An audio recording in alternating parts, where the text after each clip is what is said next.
buhay o kabiguan, ng ligaya o lungkot.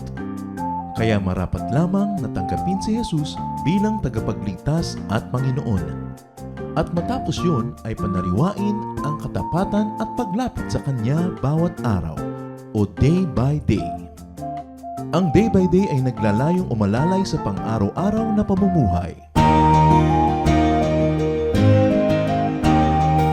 Narito po si Kuya Ed Lapis sa mensaheng pinamagatang 7 Happiness Lessons.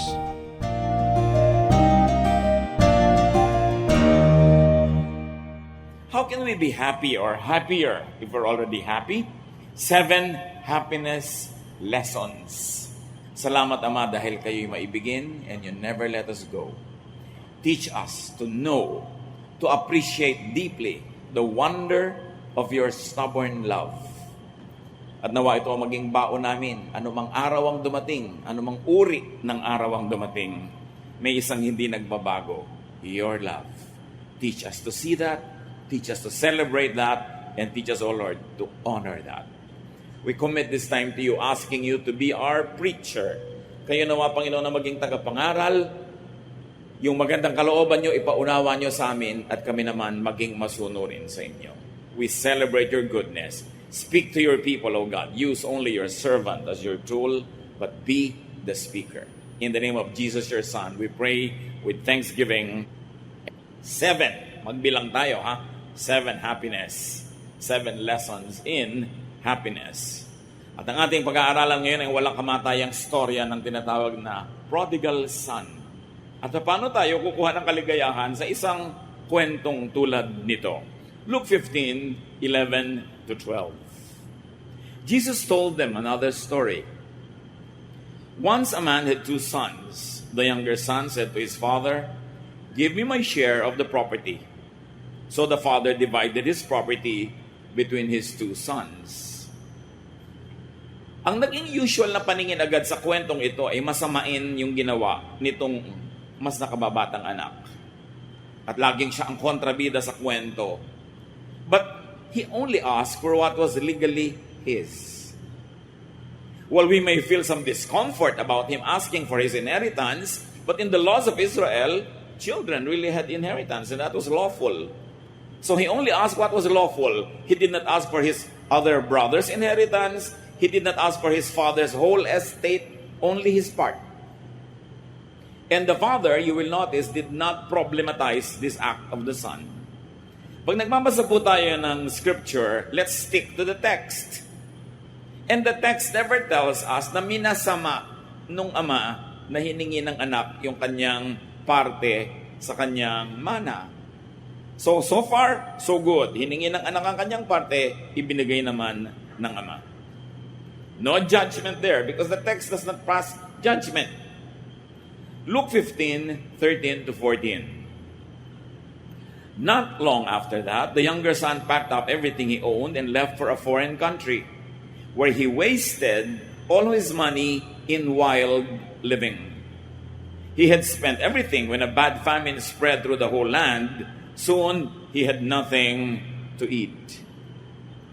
Pwede naman nakuhanin yung mana, invest, o ilagay sa bank, itago. Maraming pwedeng gawin.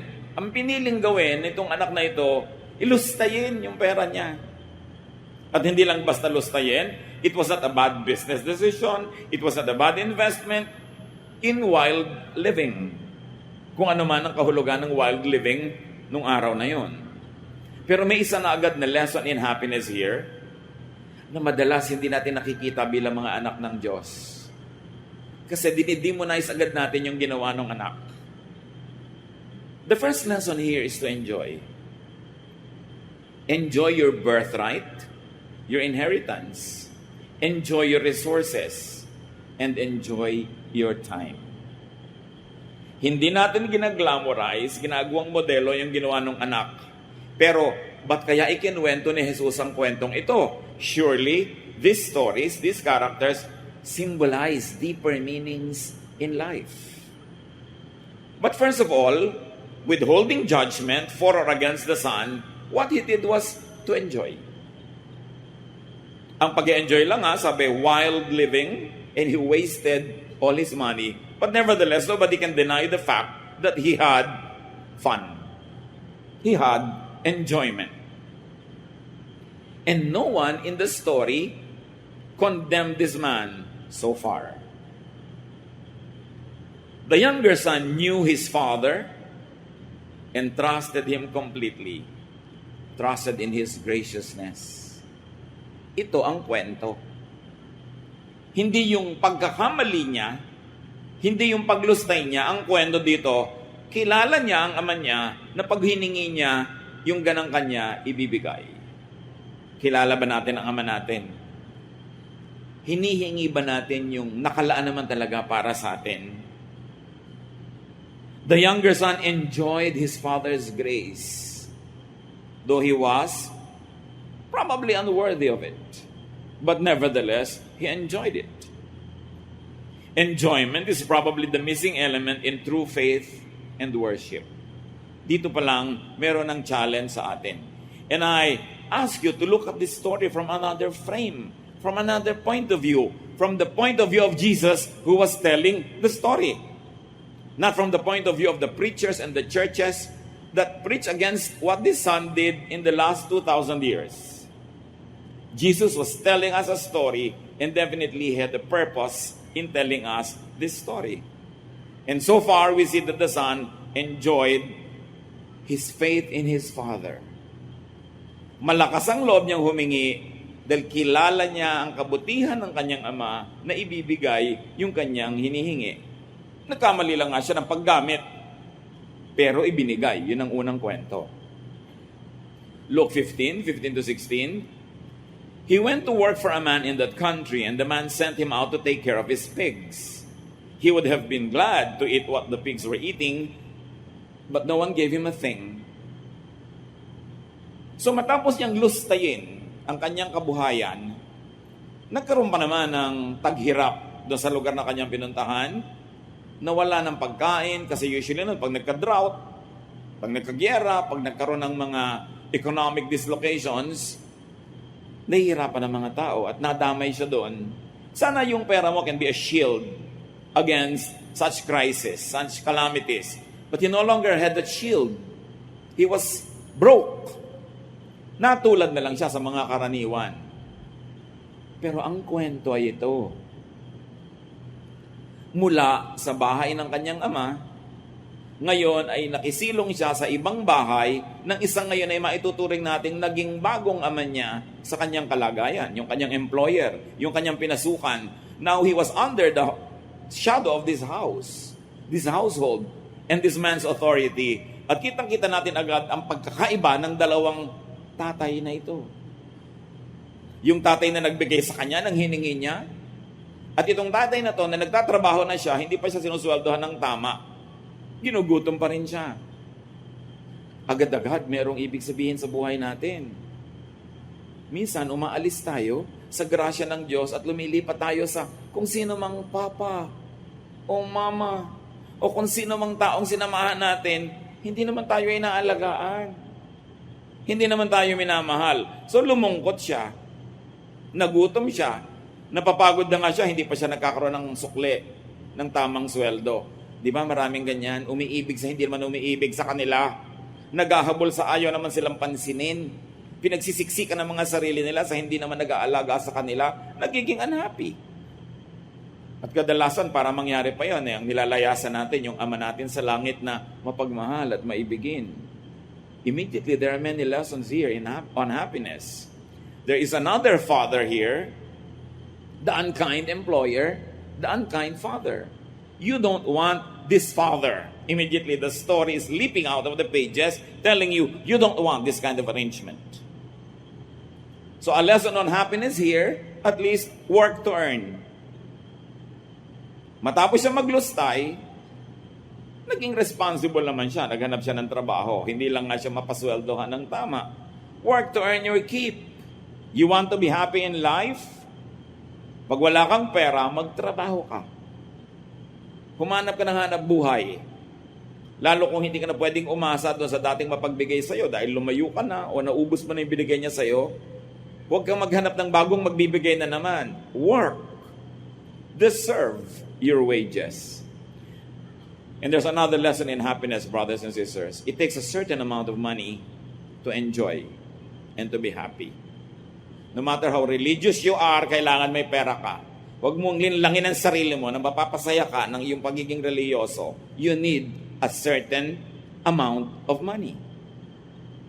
Yung pa nga iba, I live by faith. Tapos panay naman panghihingi kung kani-kanino. Anong faith yon? So dapat ang tao naghahanap buhay and adjust to your economic status. Sometimes there are reversals in our lives. Dati kang mayaman, medyo naghirap ka. Dati kang maunlad, medyo ang sira yung negosyo. Adjust. You want to be happy? Adjust. Nothing is permanent. Not wealth, not even poverty. Not sickness, not health. Talagang gumugulong ang buhay. So kung nag-enjoy ka, enjoy it. Pag dumating na hindi enjoyable moment, bear with it. Adjust to be happy. Huwag ka dapat laging nagsasentimiento about past glory, about past wealth and past fame. Tapos na yon. Itong taong to nag-adjust ng trabaho. Yung pinaka-nakaririmarin pa ng trabaho dahil nag-aalaga siya ng mga baboy, Jew siya. So sa kanila, kadiri-diri yon. But he wanted to earn his money and he wanted to have food in his stomach. Pero yung paman, kulang ang ibinabayad sa kanya. Ang storya dito, na laging pinaggigigilan ng iba, yung pagkakamali niya. I'll rather that the story is a comparison between two fathers. Two authorities. Two sources of blessings. Luke 15:17 to 19. Finally, he came to his senses and said, "My father's workers have plenty to eat, and here I am, starving to death. I will go to my father and say to him, 'Father, I have sinned against God in heaven and against you. Then I am no longer good enough to be called your son. Treat me like one of your workers.'" Itong taong to, kahit anong iba to sa kanya ng buhay, ang magiging ending, sasaya to. Kahit ang simula niya, ganun. Kala mo, ang sama-sama niya, hiningi niya yung kanyang mana, pagkatapos, nagpasasa siya, naghirap siya, pero nagtrabaho naman nung nawala ng pera. At ngayon na-realize ang kanyang pagkakamali, hindi na siya nangatwiran. Willing siyang tanggapin ang pagkakamali at willing siyang ituwid yun. Sabi niya, uuwi nga ako sa tatay ko, mas mabuti pa doon. Kahit itrato ako doon katulong, total katulong din lang ako dito, doon na lang, mas masagana pa. So sabi niya, iyan ang gagawin ko, tatanggapin ko ang pagkakamali ko, at hindi na ako mag-e-expect ng dating treatment. Total nagkamali ako eh. Ito ang mabuting anak. Hindi yung hindi nagkakamali, kasi lahat naman nagkakamali. Pero yung nagkakamali, pero umaamin. Nagpapakumbaba at bumabalik kahit naglalayas. So identify the unkind and the ungracious employer of your life. The unkind and ungracious father that you seek shelter under his shadow. Identify unkind and ungracious shepherds that don't feed you but only use you and go away from them to be happy. You see here the lessons? Analyze your situation and improve it. Any unhappiness is caused by a reason. Dig deep, look into the reason, and correct mistakes. Bawa, meron kayong unhappiness sa mag-asawa, may dahilan yan. Hukayin ninyo, bunutin ninyo para sumaya kayo. Meron ka unhappiness sa family, sa work, sa profession, sa romantic relationship, with yourself, laging may dahilan. Huwag mong itago sa sarili mo yung dahilan. Harapin mo siya. Bunutin mo siya. At kung kailangan magdusa ka sa paggawa nun, magdusa ka, may inaantay ka namang panahon ng paggaling, panahon ng restoration. Kesa wala kang hinihintay, tas hindi mo binabago ang sitwasyon mo na di naman maganda. Seek better conditions. if you want to be happy. Huwag kayong tumanggap na lamang na para kayong walang kalaban-laban at walang choice. Seek better conditions and resign a bad-paying job.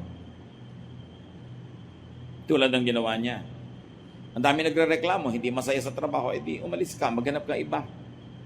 E paano po, mahirap naman maghanap. O di sige, diyan ka na lang, huwag ka na magreklamo.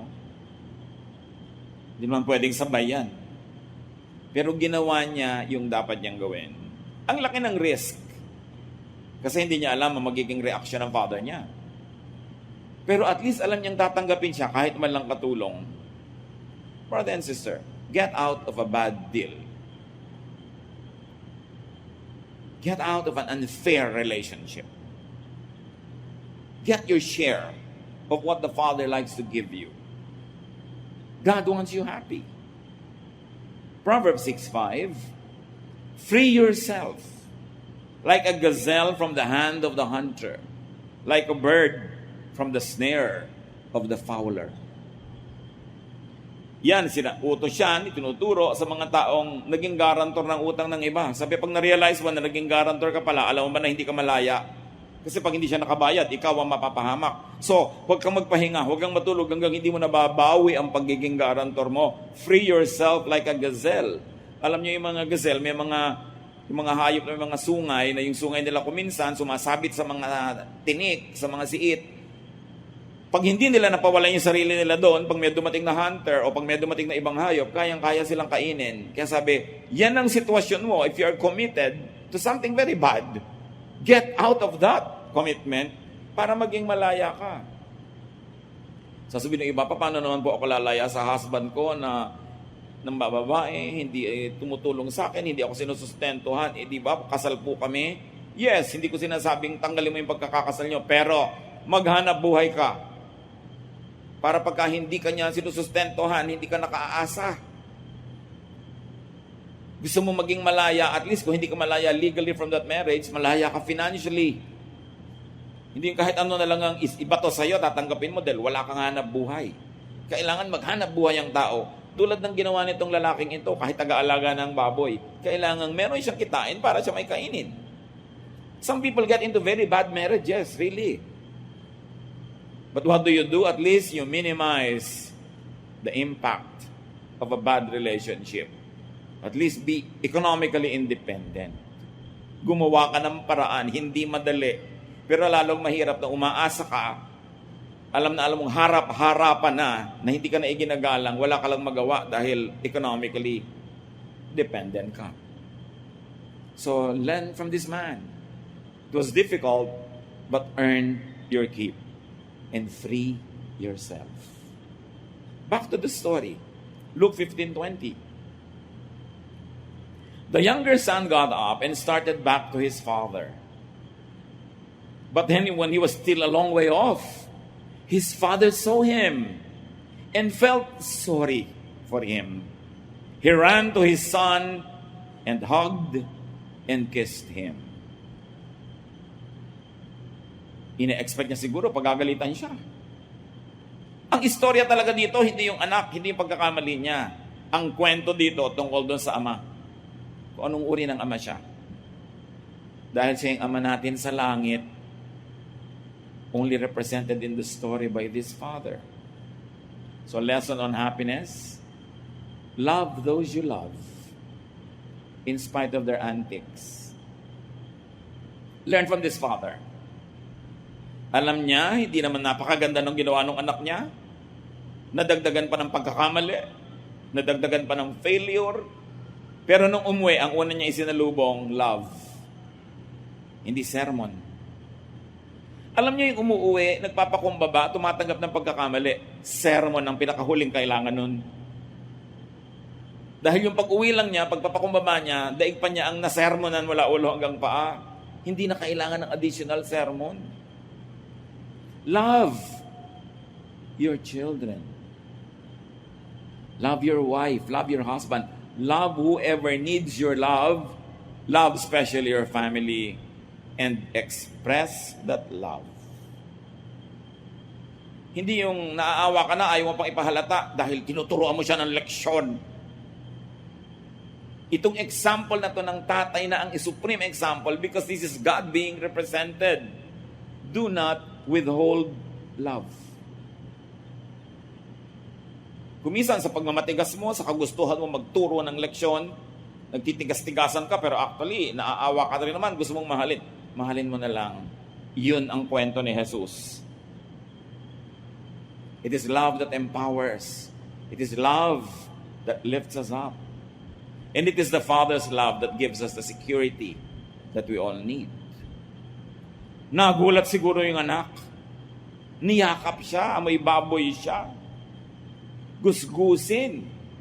Umalis siguro ang gwapo-gwapo. Pagbalik na yagit ang dating. Ang salubong ng ama, yakap. Hindi, ano?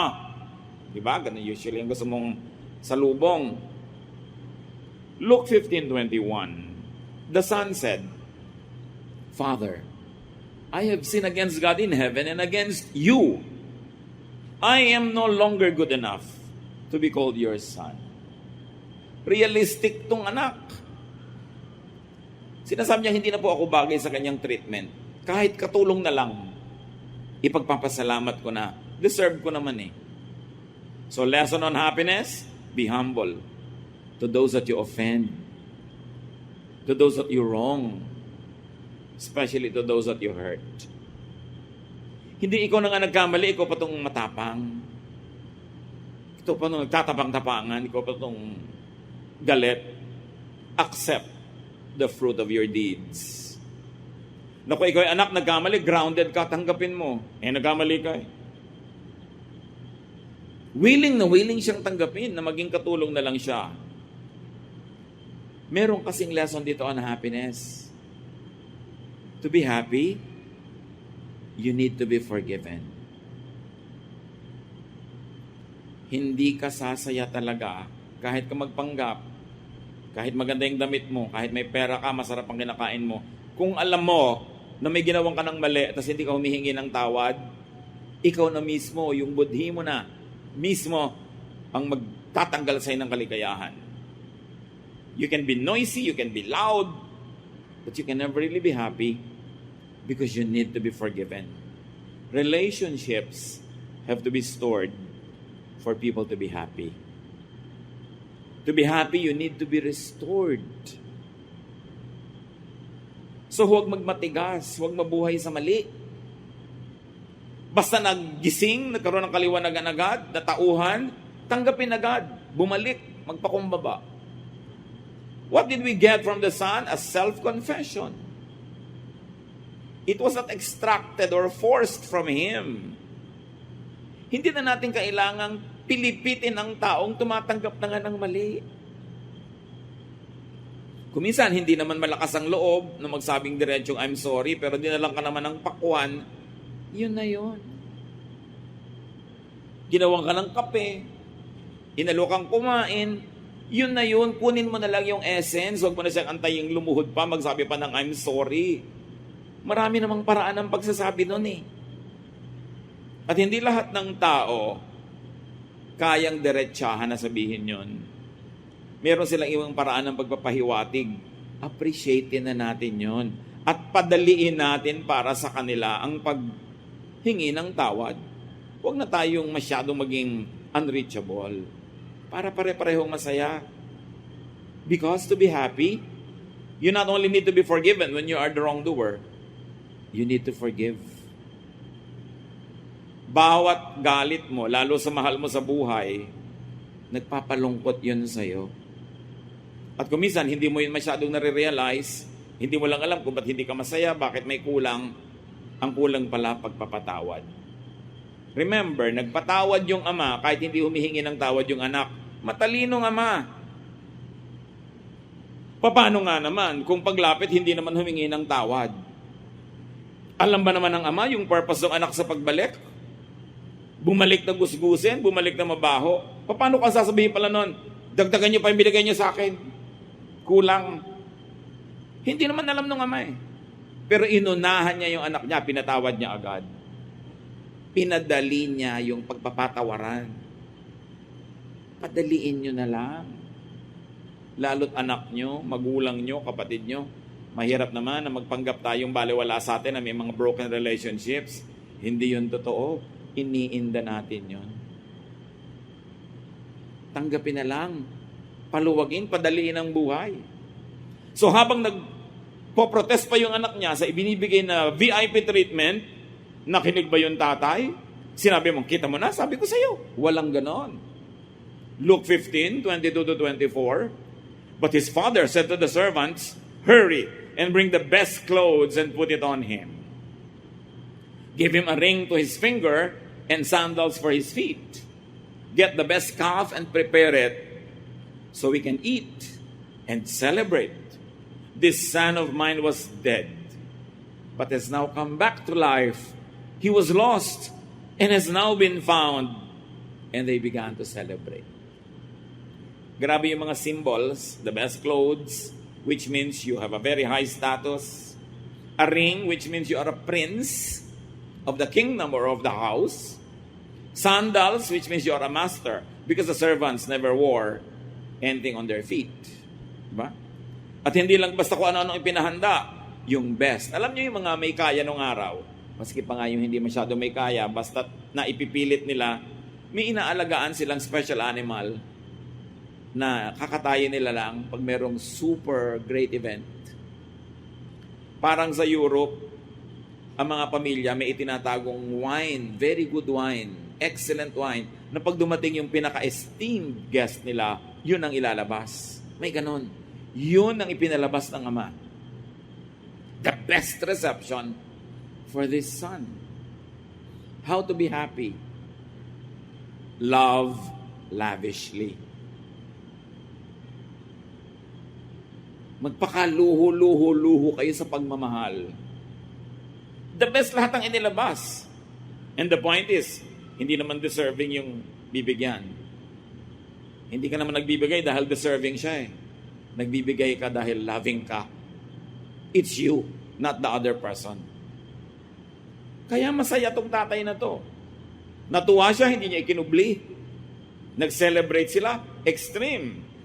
So love lavishly. And love people more than things. Yes, sabing, etong nagastos mo. O ayun, alam mo kung magkano tong ring na to, magkano tong binibigay ko na naman sa yung sandals. No. Sa tatay, lahat ng yon baliwala compared sa pagpapasaya niya sa kanyang anak at sa kanyang sarili. Kasi nahihirapan din naman yung loob niya na magkalayo sila. Mas masayang magmahal kaysa laging mag-moralize. Laging magbigay ng lesson, ng disiplina, ng parusa. Yung mga bahay na sobra ang discipline, panglabas lang yung ganda nun, pero hindi yun masaya. Aminin. Kung minsan nga sobrang disiplina, hindi mo alam kung palabas sa kapitbahay para walang masabi ang kapitbahay, pero masaya ba? Si Jesus ang nagkwento, dapat pansinin yung mensahe. Remember, this father represents God. This father represents the God many believers do not know or appreciate up to now. They focus on the sin of the son and not on the grace of the father, which is the real story.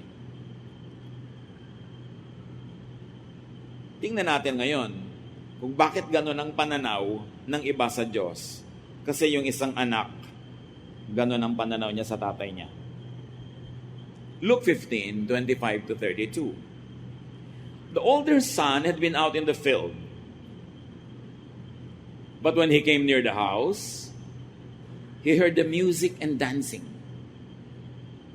So he called one of the servants over and asked, "What's going on here?" The servant answered, "Your brother has come home safe and sound, and your father ordered us to kill the best calf." The older brother got so angry, and he would not even go into the house. His father came out and begged him to go in. But he said to his father, "For years, I have worked for you like a slave, and have always obeyed you.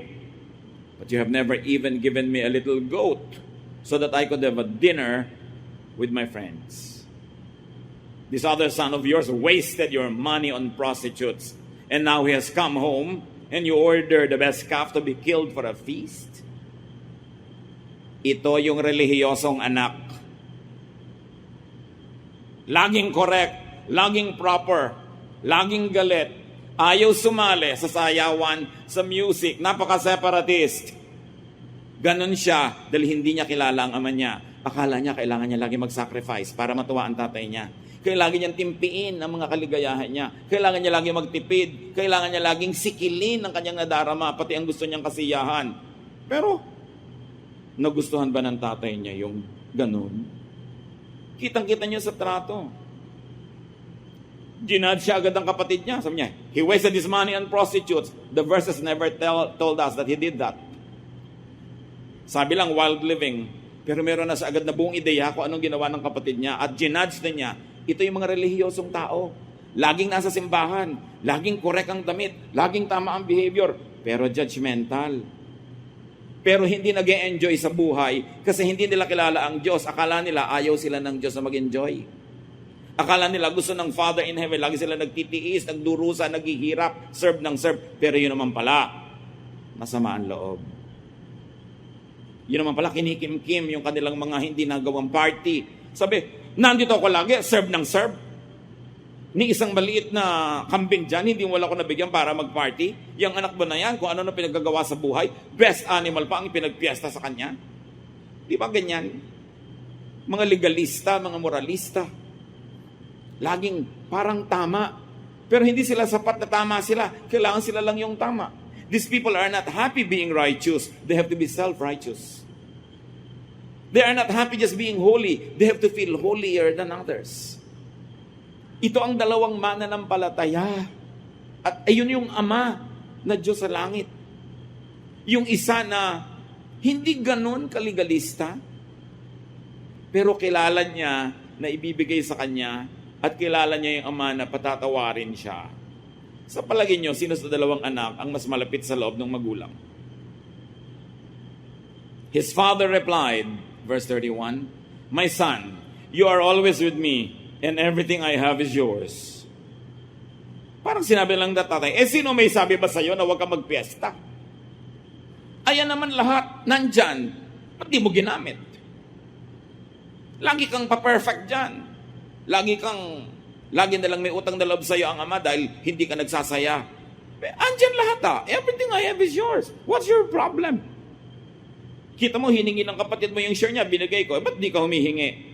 Sino sa palagay nyo ang mas nakakakilala at mas nag-a-appreciate at magmamahal sa Ama? Yung younger son o yung older son? Sabi niya, but we should be glad, the father said, and celebrate. Your brother was dead, but he is now alive.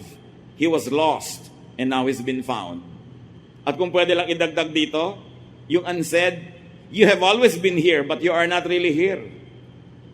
Like your brother, you were also dead, but now he is alive. You are still dead.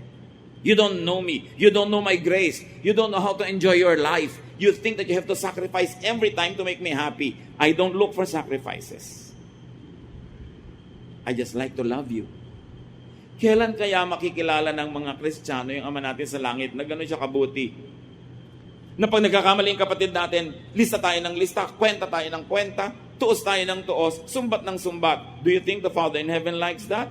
What He likes is to celebrate people who come back to Him. He likes to be gracious and is lavish, OA, ang pagmamahal niya. Pag nalaman natin yon, kinilala natin yon, at hindi naman para gayahin natin yung nauna na maglustay, magwasak ng buhay. Yung extreme ang ginawang example para wala na kayong pwedeng gawin pang uri ng pamumuhay na pwede nyo sabihin, ito, hindi na ako matatanggap ng Ama. The Father accepts us. His stubborn love never lets us go, though we go away. Yung relasyon natin sa Ama, hindi minemaintain ng ating performance. Minemaintain nyo ng kanyang love. Kahit bumagsak yung performance mo. Nawa, huwag mong sadyang ibagsak. Pero kung bumagsak, bumalik ka. Meron pa, ayoko po mag-church, so kakaya sa Diyos, marami kong kasalanan. Lalo niya gusto mag-church ka. Bakit po yung makasalanan na babae na yan, pinapakanta nyo sa choir? Anong gusto mong gawin? Itapon natin para mabulok na siya sa kasalanan niya. Kung ang mga yung bumabalik nandiyan, pinagsaserve niya. Ba't hindi mo pagsaserven? Ang ayaw nun, yung older brother. At sa church, maraming older brother. Pastor, bakit po yung makasalanan na yan nandyan sa ministry? Ba't ikaw wala ka makasalanan? Laging tinutus, kinukwenta yung iba. Measure people not by your own measurement, but by God's love. Minsan yung iba, 30 taon, 50 taon na nagba-Bible study, hindi pa to naiintindihan. Hindi pa nakikilala yung Ama, tapos ang yabang-yabang, do you know God? Do you know God? You must know God before you die. Yung ganun ng ganun, pero do you really know God? Kung ang alam mo sa Diyos, yung pag nagagalit lagi, papataba ka ng kidlat, bibiyakin yung lupa, kakainin ka ng lupa, bibigyan ka ng sakit, pagdurusa, hindi mo kilala ang Diyos. Yun yung other father. Yung naging employer na nagtatrabaho ka na ayaw ka pa sweldohan. That is not our God. Be happier. Know your Father in heaven. Beyond what the older brother likes you to see. Sa kanya dapat i-deserve mo lahat. Dapat maging deacon ka, i-deserve mo yan. Kakanta ka, tutugtog ka, i-deserve yan. No one deserves the goodness of God. Because our best deeds are just like filthy rags. Ang pinakamabubuti nating gawa ay para lang basahan. Kung ikukumpara sa kaluwalhatian ng Diyos, nobody is good enough. And the Bible is clear, no one is righteous. Not even one. Not even that older brother. Not even the conservative religious person. Lahat tayo may buntot, kanya-kanya lang hila. So dapat tigilan yung judgment, tigilan yung pagko-compare, and just enjoy God's love. Enjoy being in the house of God. So, to be happy, do not hold grudges. Do not be bitter against people who enjoy themselves. Ba't magalit na galit itong lalaking ito sa kapatid niya? Hindi naman yung parte niya ang hiningi. Hindi naman yung parte ng tatay niya kasi mayaman pa rin yung tatay niya. Ang hiningi naman niya yung kanya. So, ba't siya gagalit itong kapatid? Inggit. Marami rin mga religious people, inggit sa mga tao who have fun. Kaya ginadjudge nila. Tuwang-tuwa sila, you will boil in hell. Yung mga ganyan. Parang ang saya-saya nila dahil pupunta sa impyerno yung iba. May mga ganon. Pag nagkasakit, kita mo na, parusay ng Diyos. Parang tuwang-tuwa. Hindi kilala ang Ama sa langit. To be happy, brothers and sisters, do what is good, but do not sacrifice needlessly. God is not impressed with sacrifices. God is impressed with humility. With a broken and contrite heart. Hindi nagmamalaki. Tumatanggap ng mga kamalian. And a great lesson here is to get and have your own fun and happiness. Hindi tulad nitong isang older brother. Meron namang resources, hindi nag-enjoy. Siya patuloy na pagsabihan, bakit? Andito ka naman everything I have is yours. Sino ba may sabing, huwag kang mag-party? Enjoy your privileges.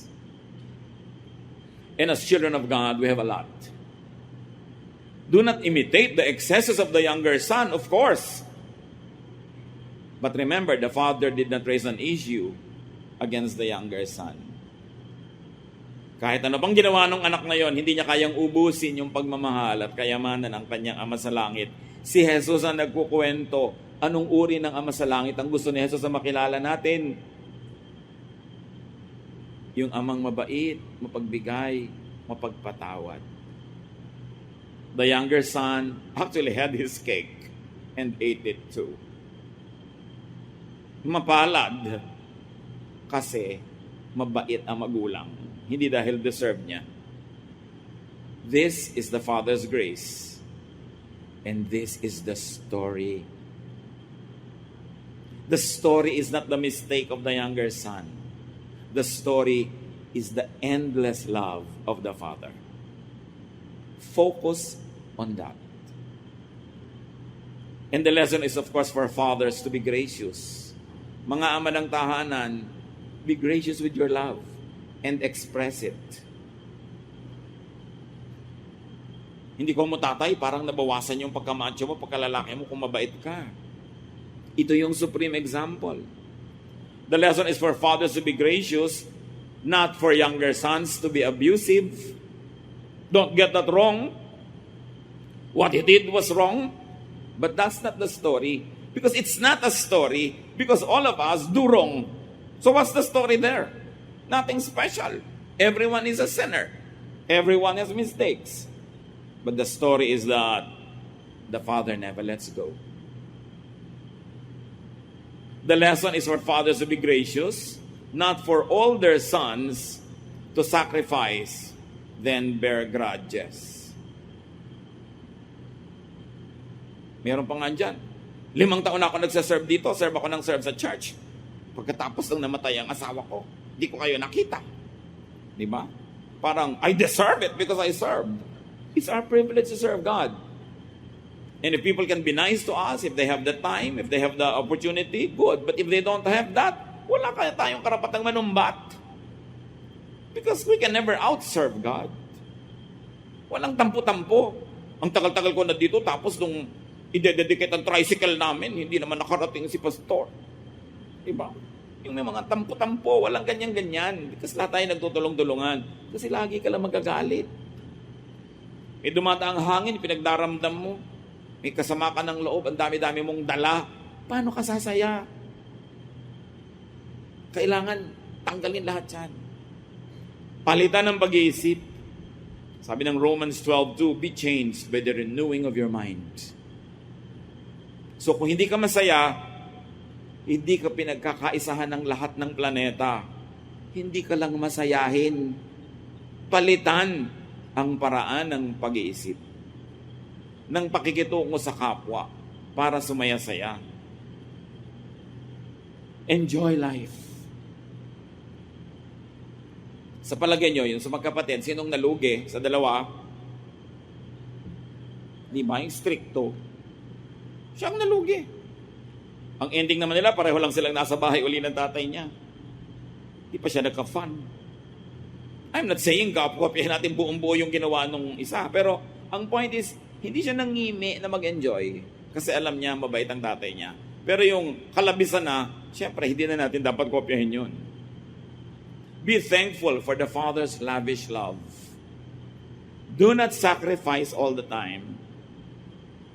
Yung mga ate-ate na sobrang magsakripisyo para sa mga kapatid, niyayaya kayo ng nobyo yung magpakasal pero ayaw nyo pa dahil may pinapaaral pa kayong kapatid. Tapos ang gumraduate na yung kapatid nyo, pagka-graduate, nag-asawa. Eto kayo ngayon, si Tenta na, wala pa kayong BF. Naalala naman kaya kayo ng kapatid nyo nung hipag nyo. Ibig sabihin, yes, be nice, be good, but don't always sacrifice. And do not sacrifice your own dreams for the dreams of other people. Kahit kapatid nyo siya. Because at the end of the day, people will be selfish. They will take care of themselves. They will not even remember you. Swerte ka na kung napaalala ka pa. Lalo kung nag-asawa pa to ng maramot. Kawawa ka ngayon. Ano magagawa mo? Lumipas ang pagkakataon. Kakanta ka kasabay si Tilly Moreno. Alam niyo yung kanta? Saan ako nagkamali? Saan ako nagkamali? Yan. Dahil sinakripisyo mo ang buhay mo. Sino ba may sabi magsakripisyo ka? So gumawa ka ng mabuti, pero isabay mo rin yung sarili mo sa enjoyment, hindi yung nakastop ka, sila go. Kasi ginoglorify yan ng relihiyon, pero hindi yan ang ginoglorify ni Jesus. Jesus wants you to have fun. It's no simple story that his first miracle was to make wine. And Jesus was called a glutton and a drunkard because he was in every party. When will you know Jesus, the real one? He sets people free. May babaeng nagngangalgal sa paanan niya. Hinayaan lang niya. Sabi ng isa, kung alam lang niya, na masamang babae, hindi siya papayag. Alam nga niyang masama, kaya siya pumayag. Dahil sa kanya, he's a friend of sinners and tax collectors. Dapat ang mga Kristiyano, friend of sinners and tax collectors, hindi judges of sinners and tax collectors. Kasi ang may papel nun yung Pharisees, not Jesus.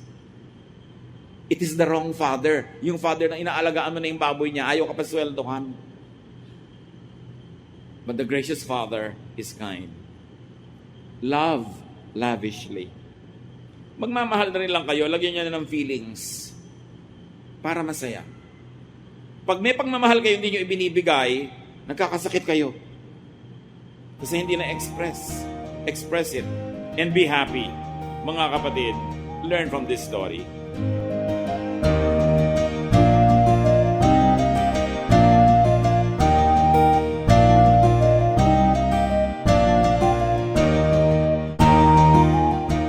Ang katatapos pong mensahe ni Kuya Ed Lapid ay pinamagatang 7 Happiness Lessons.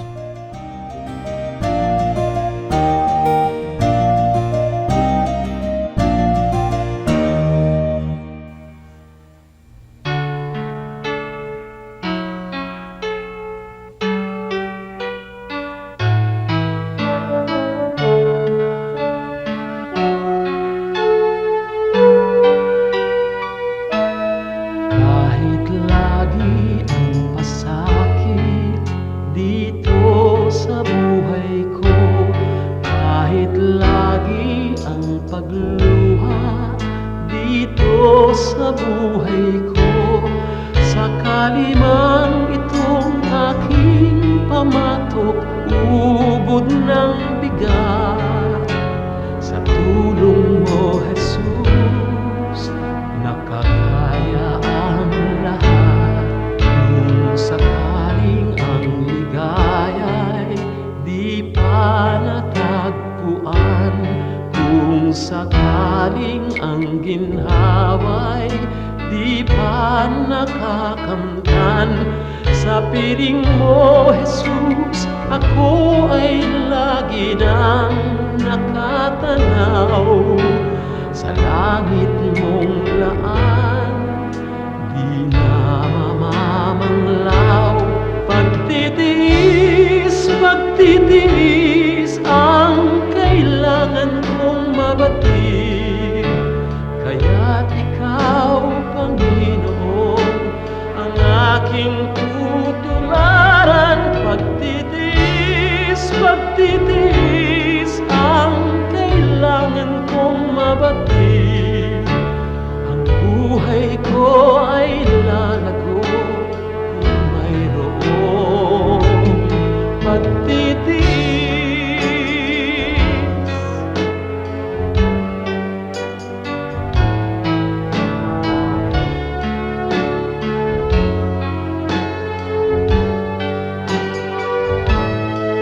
Kung sakaling ang ligaya'y di pa natagpuan, kung sakaling ang ginhawa'y di pa nakakamtan, sa piling mo, Jesus, ako ay lagi nang nakatanaw sa langit mong laan, di na mamamanglaw. Pagtitiis, pagtitiis ang kailangan kong mabatid, kaya't ikaw, Panginoon, ang aking tutularan. Pagtitiis, pagtitiis ang kailangan kong mabatid, Espiritu ay lalago kung mayroong pagtitiis.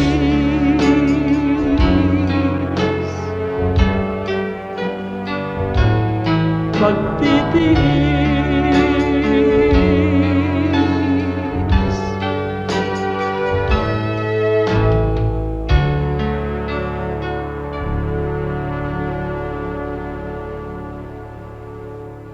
Napakarami pong kayamanan ng ating bayan at kuminsan hindi naman karapat-dapat na magkaroon tayo ng napakaliit na pagtingin sa ating sarili. Nangyayari lang yon kung hindi natin kilala ang ating nakaraan, hindi natin kilala ang mga kayamanan ng ating bayan na nagpapaganda sa atin pong lahi. Kaya naman dapat natin kilalanin ang nakaraan, ang kasaysayan, at ang mayayamang mga pamana sa atin ng ating mga ninuno. Ang mga hiyas po ng ating lahi, ang mga kayamanan ng ating bayan ay binubuo ng maraming bagay. At isa na rito ang musika. Ang musika ay salita daw ng kaluluwa. Ang musika ay napakabisang paraan upang ipahayag ang ating damdamin ang ating mga pangarap at ang ating mga pagpapahalaga. Sa Pilipinas po, ang musika ay paraan ng pagpapahayag ng mga espiritual na bagay. Ang mga Pilipino kapag gumagawa ng musika kadalasan ay upang sumamba. Kaya tayong mga Pilipinong Kristiyano ay dapat lamang na mag-aral ng mga tugtog ng ating bayan at gamitin naman natin ito sa pagsamba sa Panginoong Hesus. Dapat nang bawiin ang musika ng Pilipinas mula sa kung ano-anong mga paggamit na hindi ayon sa kalooban ng Panginoon. At ito naman ay dapat ialay sa paanan ni Hesus upang lalong makadagdag sa marami, makulay at magagandang paraan ng pagpapahayag natin ng ating pananampalataya. Ang musika ng bayan, hiyas ng lahi, hiyas ng bayan. Narito at ating pakinggan ang Mambayo, mga tunog ng pagbabayo ng palay na may kasamang mga awit mula sa mga kalinga.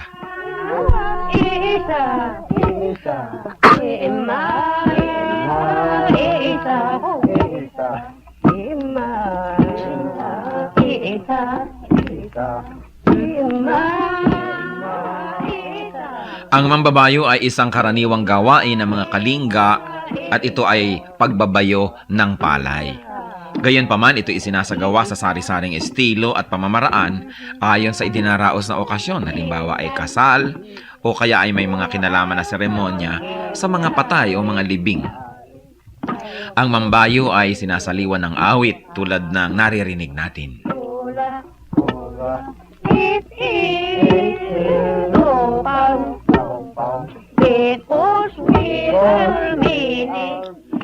Ang sinasaliwan ng awit na pagbabayo ng palay ay ginagampanan ng 8 kababaihan at sinasagot naman ng mga kalalakihan. Paulit-paulit at mauulit na maririnig ang ritmikal na pag-awit ng mga salitang ima, isa o insa.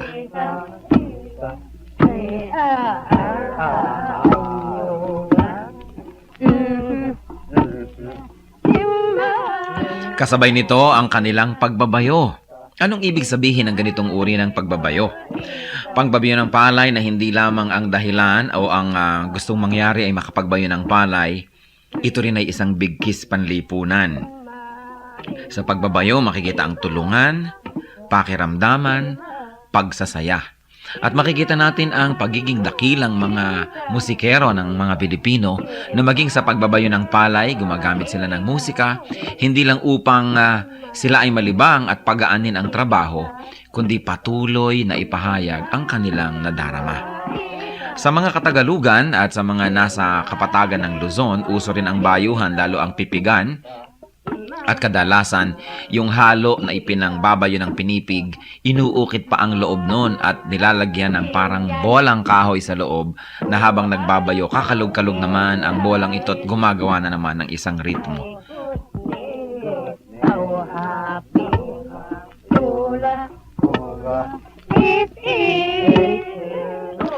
Yan po ang mambayo, ang pagbabayo ng palay na may saliw ng mga awitan ng mga kalinga. Ano po ang maaari nating matutunan sa kayamanang ito ng ating lahi? Na ang bawat gawain natin ay maaaring saliwan ng musika. Lalong-lalo naman ang pagsamba natin sa Panginoon, ang ating mga paglilingkod, na sa paglalagay natin at paglalapat ng musika, hindi lang gumagaan ang ating trabaho, kundi na ipapahayag din natin ang ating damdamin. Musika ng bayan, kayamanan ng ating lahi, hiyas na dapat makilala at ingatan.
Saan nagugat ang pagiging matapang ng mga Batanggenyo?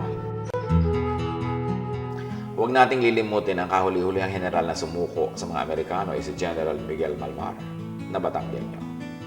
Ang kauna-unahang Navy ng Katipunan, effectively the Philippine Navy, ang kauna-unahang barko niyan, ay bigay ni Doña Gliceria ng Taal, another Batanggenya. Huwag natin kakalimutan na ang tumahi ng unang watawat ang Pilipinas ay isa ring Batanggenya. No? Kaya pag inisip mo, pati sila apasible, napakarami mga dakilang Batanggenyo. At mga Batanggenyo talaga lumaban niya sa mga Kastila, lumaban niya sa mga Amerikano. Kundi lang hinamlet ng mga Amerikano ang buong Batangas.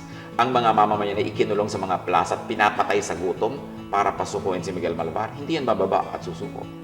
Pero dahil nangalahati ang populasyon ng Batangas nung Philippine-American War at inubos sa mga Amerikano dyan, babae, bata, matanda, napilitan si General Malvar, no, na sumuko. Kaya hanggang ngayon, kinikilala natin ang mga Batanggenyo na matapang.